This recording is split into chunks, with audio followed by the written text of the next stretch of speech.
Now we get to realism and naturalism. We're going to take these one at a time, even though there's an awful lot of overlap. The period of time that we're going to begin studying about is from about 1860 or so, right around the time of the Civil War. You know, the Civil War ran from 1861 to 1865. So when we talk about the Civil War, we're talking about a 4-year period of time. Some of these literary works may have gotten their start a little earlier. Some of these writers certainly did than the outbreak of the Civil War, and many of them, most of them, wrote after the Civil War. But we're talking about a literary movement that really came about at the beginnings, maybe a little bit before, but certainly, especially after the Civil War, and that would be about 1865 or so. So a little past mid-century is what we're looking at here. We're going to talk about realism first, and we'll talk about naturalism a little bit more in depth later in this slide, but also in our subsequent lectures and whatnot. The first thing I need to kind of go over, and this is really important, I'm going to spend some time on this because it's very important for you to understand. Most people don't understand this, the significance of the Civil War to the United States. Really, this country's history can be divided into two halves, just as we've done with this course sequence, the first half and second half of American literature, because the Civil War was that important. It divided the country into two very, very separate periods of time. Just to kind of underscore that, just you can come up with a lot of trivial little things, but one of the things that I always am interested in because I'm a language guy is the fact that prior to the Civil War, people referred to the United States of America this way. They would say, the United States of America are a country. Today we would never say that because we would say, oh, that's grammatically that's incorrect. It's the United States of America is a country. But I want you to think about the difference between those two verbs, are and is, right? Singular and plural, and how important that was in marking a very deep change in the way we viewed ourselves. Prior to the war, the unsettled question, even after the Articles of Confederation were done away with under the new Constitution, is, are we a collection of individual, virtually autonomous states, or are we a single country and these are just regions with their own peculiarities? The war settled that, but it also did a lot of other things, and that is it changed people's attitudes and ideas about life itself. That optimism that happened before the war was in many, many ways tarnished or even lost after the war. Think about this. Hundreds of thousands of Americans died in that war. Of course, there were Americans on both sides, right? White and black, and North and South. And this was a war that wasn't just fought in some foreign land. It was on our soil. Can you imagine for a moment, none of us can really in this country, can you imagine walking out into your downtown and Denton or Dallas or Flower Mound or someplace in your own neighborhood or even in your backyard and seeing dead bodies from battles that took place in the local park down the road from you or in the elementary school? Gettysburg College, when the Battle of Gettysburg was fought, their library was turned into a triage hospital, and today there are books that were used as pillows for the wounded soldiers that had bloodstains on them. That people buried people where they had to. They ravaged the countryside, especially the South, was absolutely, utterly economically destroyed by this. The carnage, the disease, was just astonishingly traumatic for the nation. And by the way, one of the first inventions one of the key inventions that we think of as being first in the modern era was photography, which was coming into its own as an art form, with Matthew Brady exhibiting the pictures of the dead at Antietam in an exhibit there in Washington, D.C. This brought the war home. It was real, it was local, it was in your face, it was in the newspapers, it was illustrated and photographed, and everyone knew someone who died. Everyone knew many someones who died.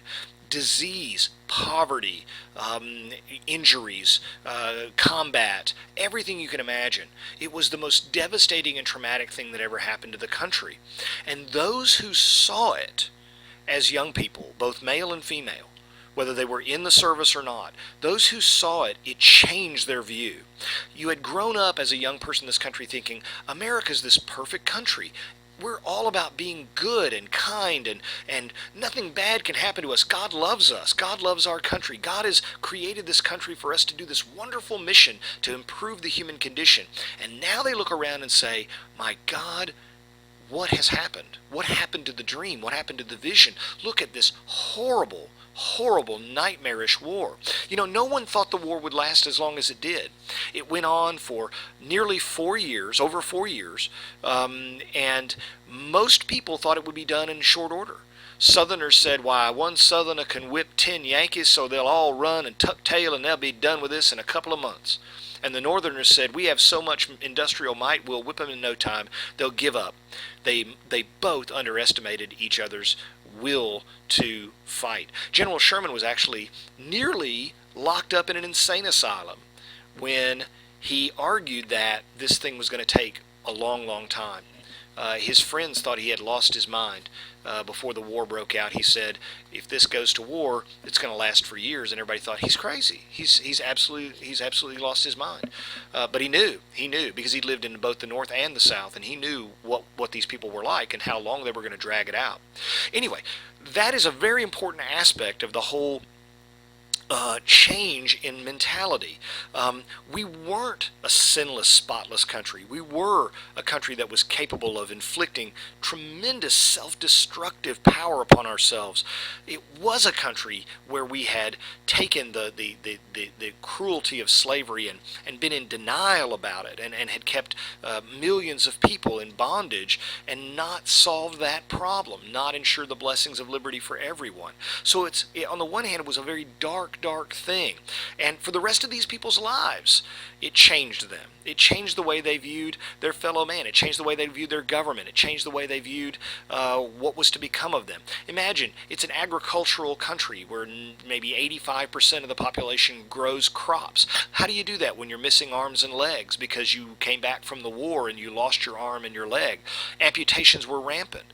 In 1867, the number one budget item for the state of Mississippi in the state budget was artificial limbs. That's truly astonishing.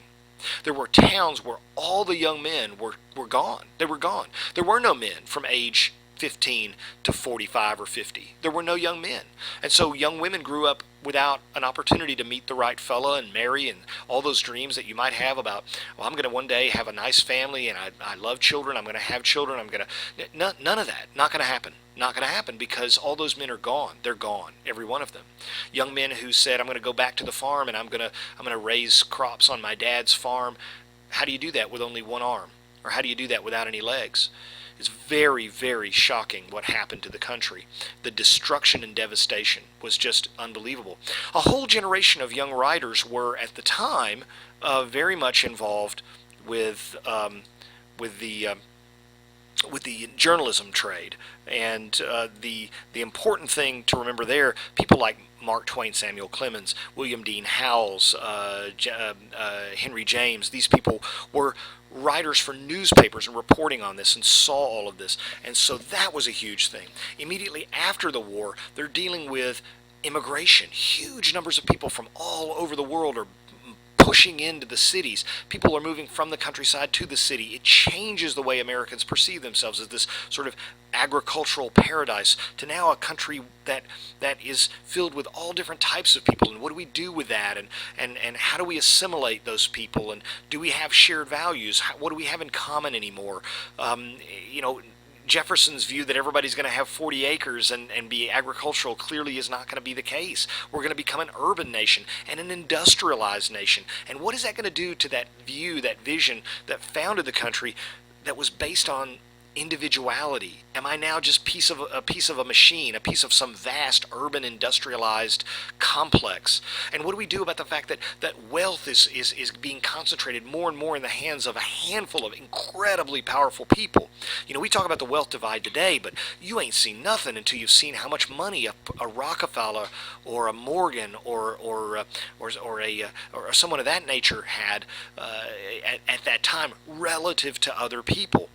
And the fact that there weren't protections for people who were poor. There was no social safety net. These are things that, after the war, writers began to be interested in. They began to be interested in the average, ordinary individual. So that continues. The focus on individualism certainly continues. But what also is added to that is the notion of what's going to happen to the dream of each individual being equal, of having an equal shot, of being respected, of being human. of having that spark of divinity in them. What happens to that dream? Will it be continued, or will it be destroyed by the onslaught of urbanization and industrialization and poverty and those kinds of things? This is a huge, huge issue. Along the way, people are also fascinated by the opening up of the West, both the potential out there in the West and also the question of how do we treat the indigenous people who were already there. Long about the latter part of the century, we get a movement called naturalism, and that's the beginnings of perceiving human beings in a very scientific and detached in some might say cold way, as being organisms, as being detached from spirituality. You read in my notes about some of the things that naturalists would be interested in, and this corresponds, by the way, with the rise of the natural sciences and the rise of the notions of natural selection from Darwin, and what Spencer does with those notions philosophically and sociologically as well. Now, we're going to be reading a couple of different pieces here. First off, you need to know that Gilman's Yellow Wallpaper, for example, is a realist work. For most people, they think so anyway. London's To Build a Fire is very much in a naturalist vein. But we're going to start a little earlier than that. We're going to start with something that predates the Civil War and could be seen as one of the earliest sort of precursors of realism, and that is the Life in the Iron Mills by Rebecca Harding Davis, a fabulous work that predates the war, and you'll see elements of romanticism, kind of the kind of emotional,